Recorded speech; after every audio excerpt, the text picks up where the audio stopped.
Hey guys, you're in a nutshell with me, Ina. Our episode today para sa mga katulad ko, katulad ko, na nagbabalak bumili ng bahay sa taong 2026. Totoo ba? May ilang reports na nagsasabing bababa pa raw ng husto ang presyo ng mga bahay. Yan ang isa sa mga gusto kong malaman kung totoo yan. Or ibang reports naman na nababasa ko sinasabi, hindi, parang baka tapos na yung pagbababa daw ng presyo. Ewan ko, naramdaman ba natin yung pagbaba ng presyo ng bahay? Anyway, that is the main question we want to answer. And also, if you are a first-time home buyer, ano ba ang mga indicators na pwede mong i-assess sa sarili mo para masabing baka ready ka na talaga bumili ng iyong first home here in Canada. Yan ang ating pag-uusapan kasama ang nagbabalik sa In a Nutshell, top realtors. Yan, top realtor, lalo na sa Calgary, dyan po sa bandang Yes. Chris and Alice Estrella. Tandem po sila ha. So si Chris is the realtor, Ate Alice, mortgage specialist. Yan. Okay, welcome back guys. It's been a while. Salamat Yeah. sa So pag-ibig nyo. nakakamiss and thank you for again the chance na pinansin mo ulit Oy, kami Sis grabe. Ina. No, alam nyo guys, ako ang magpapasalamat sa kanila because I'm sure their schedule is so busy. Mula nung huli ko silang nakausap, I know, tuloy-tuloy lang ang pagpasok ng blessing sa buhay nilang mag-asawa. I'm so happy to see the achievements you've made. Parang may inaabangan tayong bagong award no? Yeah. Pero tsaka nakapag-official na, no? Yes. Basta it has something to do with their performance as realtors there in Alberta. Yan, oh. Sige, Yan. pagkain Para may natin suspense, natin yan. no? Oh, may suspense. But congrats ha, grabe. Umabot na kayo ng anong award sa Remax? Ano na nga ba? Chairman. Nag-chairman kami, tas the year will end na we will be in Titan Titan. Club. So, yeah. So, sinabi ko na sa'yo kanina kung ano yung Titan Club, di ba, Sis Ina? Ulitin mo, dahil wala sila. Kapag Si napasok Alice. ka na ng Titan Club, Baka nanonood yung mga kamag-anak ko. Pasko naman. Naku, sabi ko lang Pasko, marami. Oo. Pag Titan 750 Club, yun. Ang Titan Club, sis, at least siya, 750,000 Canadian dollars in commission. Yun. in gross commissions for 1 year, no? 1 year. For 1 year. Nagre-reset siya every year. Grabe. Amen. Oh my God. Ang galing. Alam mo, it's amazing how you were able to get so much clients and close all these sales considering na sinasabi ng marami, no, hindi masyado maganda yung ekonomiya ngayon. Ang dami pa rin bumibili ng bahay. Pero mamaya mo na sagutin yan. Isa rin yun actually sa mga tanong ko. Uunahin ko na. Totoo ba na bababa pa raw ng husto ang presyo ng mga bahay sa taong 2026? Pero dapat actually ma-discuss, ramdam ba yung sinasabing pagbaba daw ng presyo ng bahay nitong 2025? Okay. Yeah, sige. So, yung question na yun, Sis Ina, it's actually an inter-province question. I think that's the best start. Kasi iba-iba yung galaw ng markets across different provinces. So for example, yung kung bababa pa, more likely ang Vancouver, ang Toronto, bababa pa sila. Bababa pa sila ngayong 2026 kasi ang dami pa ring inventory actually. So imagine even sa Toronto parang 30% more inventory pa sa mga condominiums especially. 'Di ba? So makikita natin 'yan dito sa mga, ang term natin is mga matured markets. Yung mga matured markets na 'yan. So ang rule na nakikita namin ni Sis Alice is the greater the inflation, the greater the self-correction. So explain. siya, lang, kunyari lang deep ako, 'di ba? Kunyari lang deep tayo, 'di ba? So, the greater, kung ang laki ng naging inflation, ng jump ng presyo ng mga properties through the past years, the more na mas prone na longer tsaka deeper yung self-correction nila. Yeah. So Oo. ibig sabihin mas bababa yung presyo ng properties nila. Pero Good. it's for the matured markets. Pero yung halimbawa, yung ibang mga markets including halimbawa sa Alberta, sa Edmonton, sa Calgary, nitong past years lang siya nagpi-pick up eh. Oo. Nag-i-increase yung price nila. So until now, although nawala na yung mga bidding wars, 'di ba? Yung hype na yon, but it's still a balanced market leading to konti ng buyer's market kung madadagdagan pa kasi parang compared last year, there's 600 houses more that are being sold every week according sa Calgary Real Estate Board. So bababa doon sa ibang provinces, pero sa ibang provinces, hindi sila bababa at ano pa sila, mag-i-increase pa rin sila So iba gradually. talaga pala, no? Oo. Kunyari Yeah. naman per province, no ba, ina-assess. Sinabi mo, for example, in Toronto, it's a matured market where we may expect na bababa pa yung presyo, magko-correct pa yung presyo. Hindi ba yun, hindi nadadamay, kumbaga, yung mga areas or towns outside Toronto, but in the same province, for example? Kunyari, bababa sa Toronto, ibig sabihin ba yung bandang London, Ontario, which is, let's say, like an hour and a half drive or Bandang 2 Windsor. hours away from Toronto? Bandang Windsor daw, sabi ni Bandang Windsor. Alice. Layuan mo pa dito na sa Windsor sa akin. Hindi ba Yeah. yan naghahawaan, kumbaga? Not necessarily. Yeah, ano sila, nagti-trickle down siya. Kasi primary, ano yan eh, primary areas, yun yung nangyayari, yun yung movement nila, nagti-trickle down yan dun sa secondary areas. So, tama yung sinasabi mo, Sis Ina, na posibleng bababa pa sa nearby areas. Yeah. Yeah, pero Yung, sa ano talaga, to begin with sis, kasi sobrang ano eh, kumbaga ano siya eh, internationally artificial yung nangyari in the past years, especially sa Toronto, sa Vancouver, kasi yung international migration na nangyari sa atin, di ba? Eh ngayon, tighter ang immigration, di ba? So, yeah, so wala nung hype na nanggagaling internationally. So inter-province ang movement ngayon eh na nangyayari sis. So kaya ano talaga, you cannot expect as much demand as in the hype nung past years, parang yeah. ganun.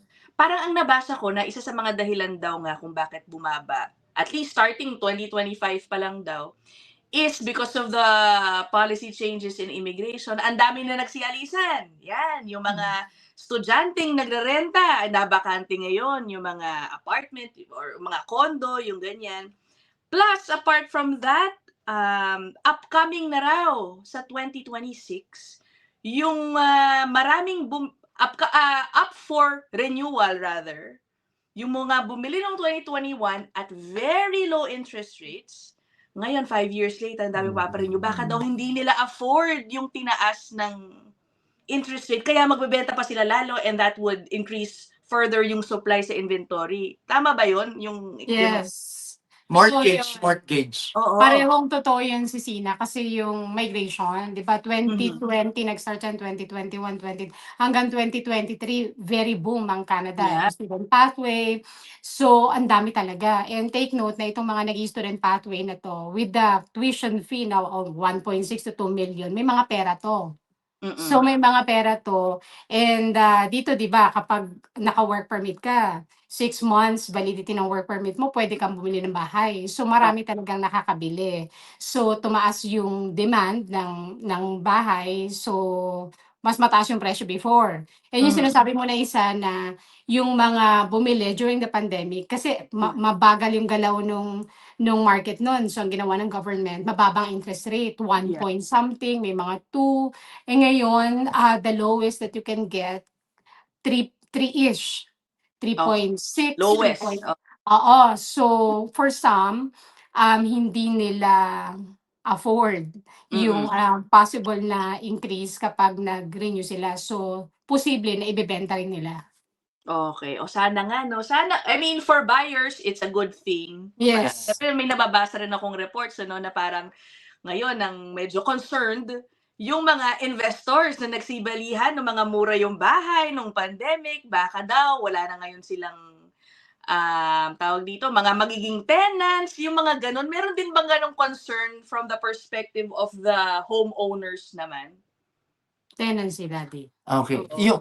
You mean, Sis Ina, yung mga landlords, tama Oo, ba? oo. What does it mean for them? So parang ano ba, hindi tutubo ng husto yung value ng bahay ba nila?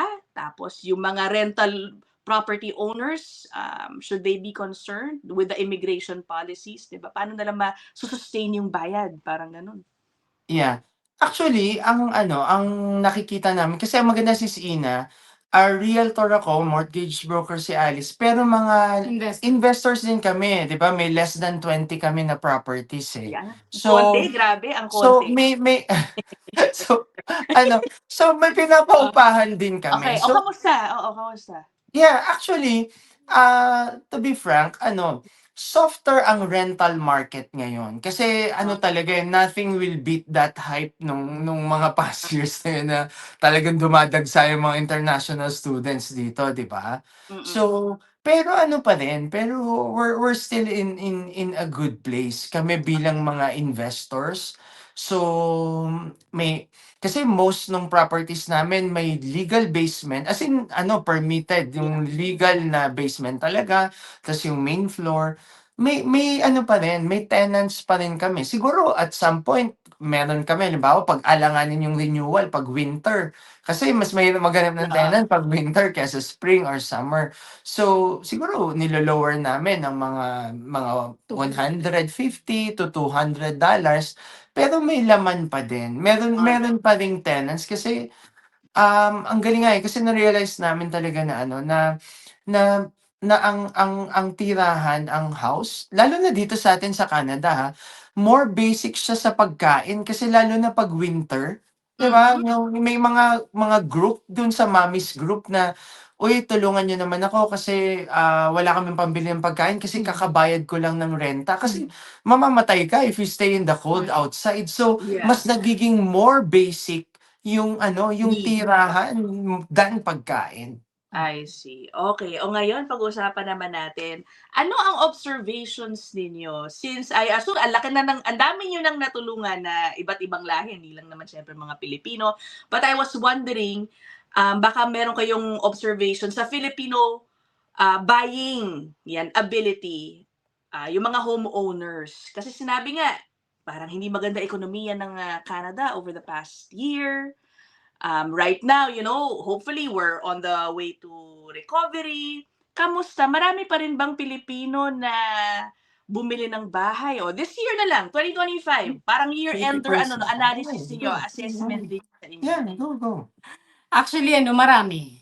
Oo, Maraming Filipinos, at least sa amin this year, 80% Yeah. Filipinos Yeah. na bumili. Marami doon first-time home buyers. Yeah. So siguro mga 30% doon mga investors, yung mga nag-aano ng pera.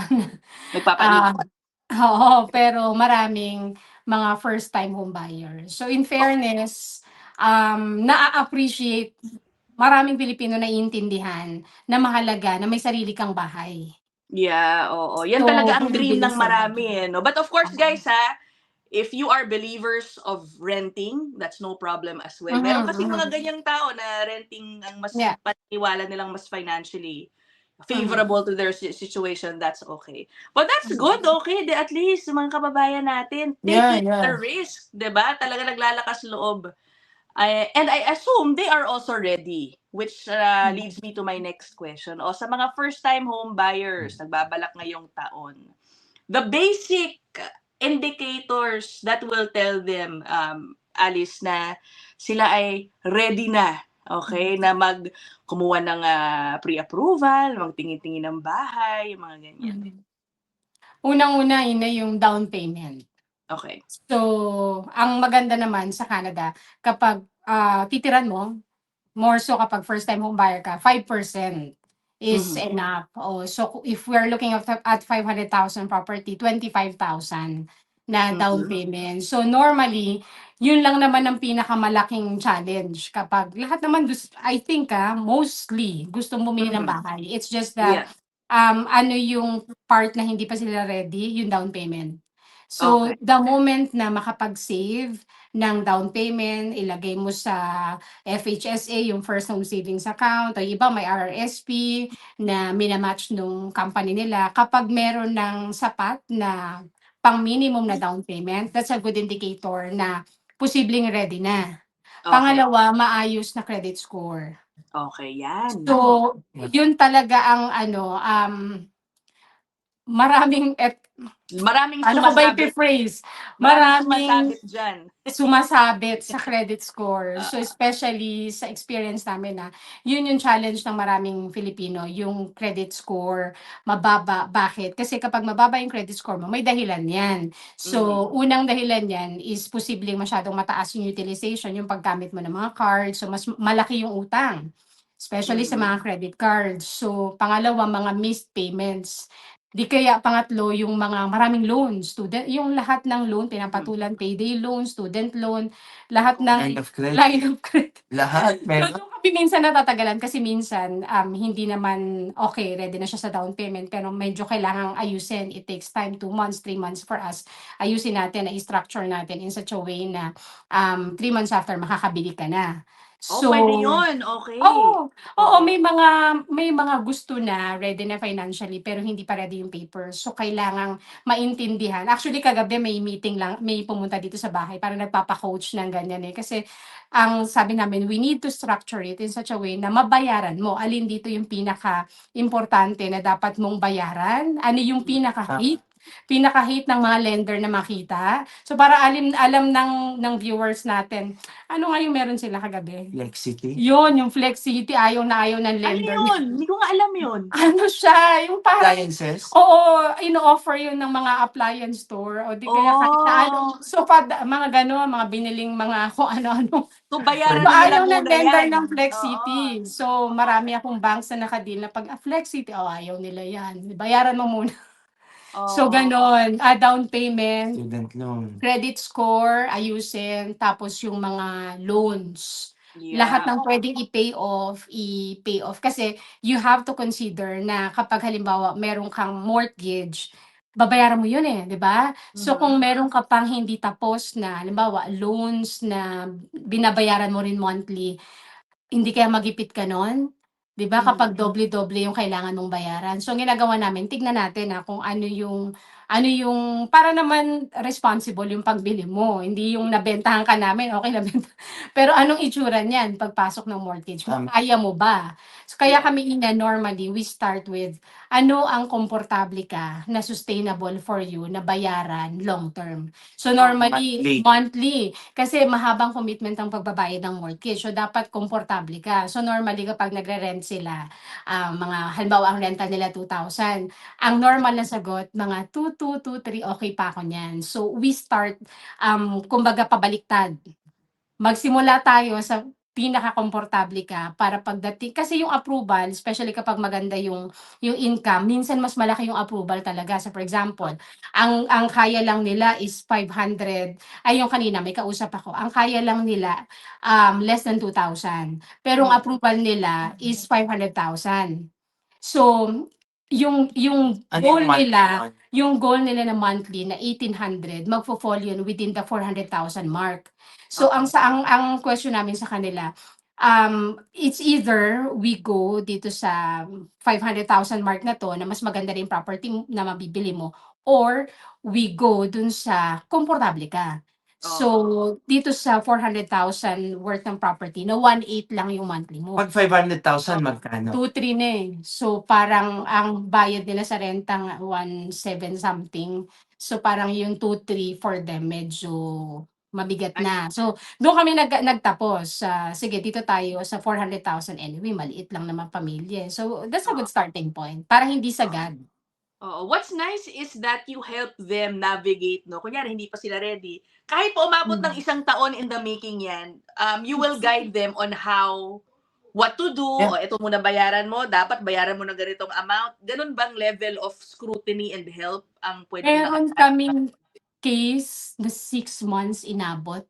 Kasi Okay. nakadalawang application kami, decline.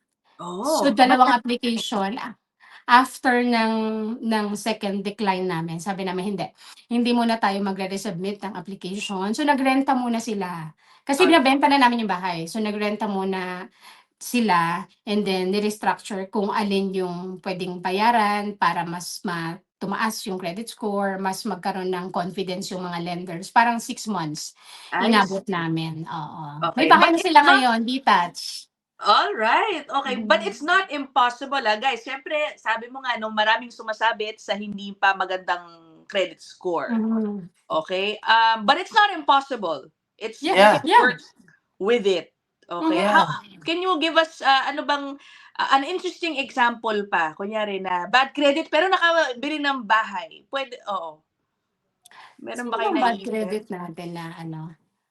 Bad Or credit or kasi or lagi. is your strategy more on Model, guiding yung them to sinundo. better Yeah, credit? yung mababang credit score kasi, as I mentioned, meron siya laging dahilan. So, Oo. meron kaming isang interesting story, bagsak yung credit score niya kasi kinoleksyon siya. Kasi hindi niya nasaoli yung modem ng Telus. Pwede bang sabihin yung May Telus? ganun? Ng Okay. Wi-Fi, Ng oo. Wi-Fi, sorry. Edit mo na Oo. lang So, hindi niya Oh, it's okay. naisuol. Oo. Hindi niya nasaoli yung modem ng Wi-Fi. So, ang nangyari sa kanya, yung basta parang nagmatigas din yung provider na hindi nila na-receive yung modem. Okay. Modem yung internet. So siya naman, nagmatigas din siya na sinooli niya. So ang nangyari, dinala siya sa collections. So Oh my. pag kinolections ka, 'di ba, nag-i-interest sila. So parang yung $110 naging 2,000 something. O di mas lalong ayaw niya ng bayaran. Ayaw niya ng Oo, bayaran kasi oo. 2,000 something na hanggang sa ang layo nung tinakbo. Nung bibili na siya ng property, doon kami sumabit-sabit kasi bagsak yung credit score niya dahil may collections. I Ang see. ending, ang summary, binayaran niya rin yung sinisingil nung collections. Okay, okay. Yung Oy, 2,000 reminder binayaran yan, niya rin. Totoo din yan, sorry, masingit ko lang. Yung mga nagpapalit ng server, yung mga internet Mhm. provider, wag niyo wag niyo talagang kalimutan ibalik yung modem. Totoo yan. Yeah. You have to. Ida-drop off niyo lang naman yan sa Mhm. kahit Yeah. anong store nila. Oo, kasi nangyari na rin sa amin yan noon. Kaya Okay. dapat maingat, Oo. sis, mga gym membership na Yun. hindi na-cancel, mga subscription na hindi nabayaran, yan, important Oo. yan.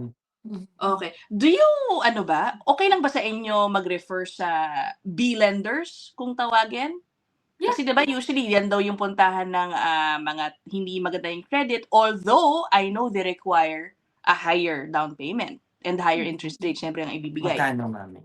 Normally, to answer your question, yes, pwede. Kasi, syempre, depending on the profile, yung lender confidence, makikita natin yan eh. So, kung halimbawa, galing or may consumer proposal, may active na consumer proposal, so normally, hindi yan talaga itatouch ng A-lender. So, kasi for them, it's very risky. So, doon tayo bumabagsak sa B-lender. So, nagbi-B lender din kapag din sobra yun sa total debt service, 'di ba? May allowable na kumbaga nasa box ka may limit lang 44. Kapag over 44 yung sa servicean, yung debt service ratio mo, ayaw na yun ng ng A lender. So punta ka na sa B lender. So pwede naman yung B lender depending on the profile. Although tinatry namin as much as possible, syempre para makasave on interest yung client na baka pwede ka sa A o baka may pwedeng mag-cosign sa'yo na kapatid, yung gano'n. So pwede rin kasi yun.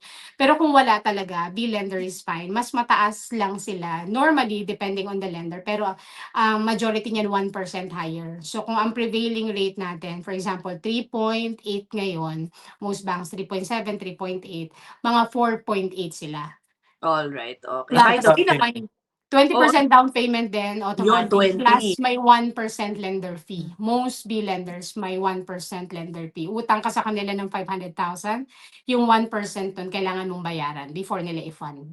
Oy, grabe. Ganun talaga, no? Okay. Maghintay na Oo. lang, no? Maghintay na lang hanggang mag-better ang inyong credit score para makapasok kayo sa A-lender. Gano'n na Yeah, lang. or maraming paraan, maraming Alright. paraan. So if may tiwala sa kanila na kapatid, kamag-anak who can co-sign, puwede rin 'yun. So, para at least hindi mo kailangang I mean, I have nothing against B-lender kasi depende 'yan. Oo. Pero as much as possible, yung best interest ng client na makatipid siya sa interest, expense, so nandun 'yun sa A-lender.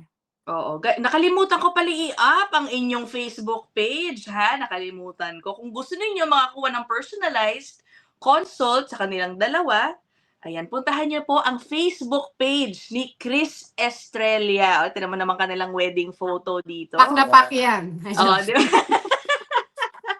Oh, they can send you a PM and yung message option mo is open to the public even if you're Yeah. not friends with them. Yes, sis. Okay, okay. O, ayan na. Facebook lang po. Pwede na. PM lang. Okay. I have one last question na lang. Tinitignan din ba ang job? Kailangan ba full-time job? Paano Good part-time lang? question. Hindi pa regular employee. Kakaumpisa lang. Kailangan ba matagal ka ng empleyado? Yeah, tinitignan ba yun? Mas maganda sa mata ng lenders yung full-time permanent na Okay. posisyon. So kapag nakita nila sa letter of employment, full-time permanent with the guaranteed, yun yung mga words na gusto nila makita. Guaranteed annual income of so and so. So Yan. normally, mas gusto nila yun. Pero kapag halimbawa yung mga part-time casual, normally nasa healthcare yan. So gets naman nila yan kapag yung mga PSW yung tawag dyan, di ba? Oo. Mga HCA dito, mga healthcare aid or anything na sa medical profession, mostly mga casual yan. So that's fine. Titignan lang naman yung T4. Makikita yung average na income dun sa last 2 years, last 2 taxation years pag tinignan yung NOAA T4. So, ganun. Pwede rin naman. Alright. Kailangan malaki na ba ang sweldo? Kunyari magaling mag-eto let's have an example of a worker, full-time job, hindi ganun kataas ang sweldo niya. Okay, above minimum pero magaling siya mag-ipon o nakapag-ipon siya ng pan-down payment. Factor din ba sa approval niya yung level of annual income niya? Yes. Oo din. Yes. So, Yung interestingly sa Canada, mas mahalaga yung kumbaga 'pag tinignan mo yung income, yung stability ng income mo, ang first and foremost priority ng lender. Yung down payment kasi pwede nga siyang i-gift, Halimbawa, Alright. bibigyan ka ng kapatid, ng kamag-anak mo, basta may gift letter, pwede yun, pero si lender, ang unang-una niyang tinitignan, gaano ka-stable yung work mo for you to be able to pay yung yung mortgage mo. Tsaka kung magkano yung gross magkano? income mo. Oo, kita. Kina-calculate yun kasi siyempre hindi pwede na lahat sa mortgage wala ka ng pagkain, 'di ba? Oo. Kaya kina-calculate yun sa TDS yung total debt service na kailangang i-service nung income mo.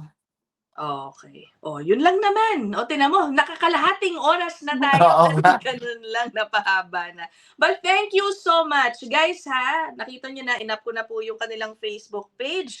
Ito ulit, if you wanna get in touch with them. Although they are based in Calgary, can you assist also those outside Alberta? Hanggang ano ba ang lawak ng inyong serbisyo? Yes, sis, Sa pwede. ibang planeta. Kahit Hanggang planetang Mars? Mars daw, Hanggang sabi ni Alice. Kasi hangga't may Remax, kasi sa Remax ako So, worldwide kami, we can always tap yung mga colleagues din namin Alright. to work with us. Pwede may sasabihin lang ako, sis. Go. Go ahead. Ano lang, just a word of encouragement. Kasi sa experience namin, marami, especially Filipino, minsan akala nila malayo pa sila dun sa goal na magkabahay. Interestingly, akala nila malayo pa sila dun sa goal nila na magkabahay, where in fact, they just need to be guided. Kailangan lang nila na makakausap, na magbibigay ng kalinawan dun sa mga tanong nila, yung sasagutin sila straightforward kung gaano pa sila kalayo dun sa goal. Pero sa experience namin, marami yung mga may tumutubo ng malalim na desire na magkabahay. Most of them, konting push na lang, konting ayos na lang, ready na sila. So, hindi lang nila alam na ready na sila. So, isang kwentuhan lang kasama si Alice, baka makumbinsi ka na, parang gano'n, 'di ba? Libre ang konsulta, 'di ba? Yeah. Yeah. Yeah. Oo. So masipag kaming mag-asawa. So I think yun ang ano namin, masipag kaming mag-asawa. Yung gabi tsaka araw pareho lang yun. Yeah. Yeah. Pareho lang yun sa amin. So if they need yung perspective kasi minsan kahit hindi ka pa ready o bibili ka o hindi ka pa bibili, it's fine. You just have to ask. Yeah. Tanong ka lang kasi malay mo malapit ka na, hindi mo lang alam. Malay mo kasi ang bilis lang bumili ng bahay sa Canada. Imaginein mo basta all files in 3 days may approval ka na ng bangko. Gano'n lang Wow. oo, mabilis. So Oh. gano'n lang ang pagbili ng bahay, minimum down payment, basta maayos, malinis yung files mo, wala kang mga kung ano-ano sa credit bureau mo. Kasi isang tinginan lang sis ng credit bureau, nakataktakan. Oo, it's all there, no? Oh, so everything is in there. So Okay. yun lang. Oh, Sana ayan. maraming Pilipino na i-aspire nila and sana maniwala sila na yung goal nila, yung dream nila na magkabahay sa Canada, posible siya. Posible. Oo, Posible. actually nakakatuwa nga, no? I've noticed, mas marami akong kilalang Pilipino dito sa Canada na multiple homeowners. Yeah. Yeah, As yeah. sa Philippines, except for the super rich. Pero yung mga ordinary, mga Yeah. mga uring manggagawa, mas maraming multiple homeowners dito. Yeah, Yeah. compared to Yes. Philippines. Just in my set of Yeah. my circle of people. Basta lang naman kasi sis yung work mo, solid yung work mo. Tapos yung iba, yung may house ka na before, tas may equity yung bahay mo. Sayang yun kasi sis, nadadagdagan yung binabayaran mong property tax annually, pero natutulog yung equity mo. So, ginaguide namin sila, i-extract natin yung equity mo kasi pwede tayong makabili ng another property. So, investment mo na yun, Yeah. paupahan mo na yun. Yeah. So, para manganak yung assets mo, yung mga properties mo. Oh, ayan. Tutulungan din kayo nila Chris and Alice tungkol dyan if you Yeah. want later on. O, diba? PM lang sila.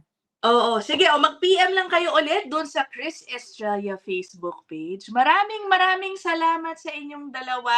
And nako po, malapit na. Nararamdaman ko you will be officially given a prestigious award na naman sa inyong kumpanya. Abangan ko yan. At napangako na sa akin ni Chris na kapag nangyari yan, Of course. if ever you guys will be the first Filipino to achieve that feat. Historical yun. Papatsyaryo Napangako natin. yan. Dito yan muna. Dito nyo ako Yeah. nangyari. Sa in a nutshell nila, unang mababalitaan yan, sis Ina, ha?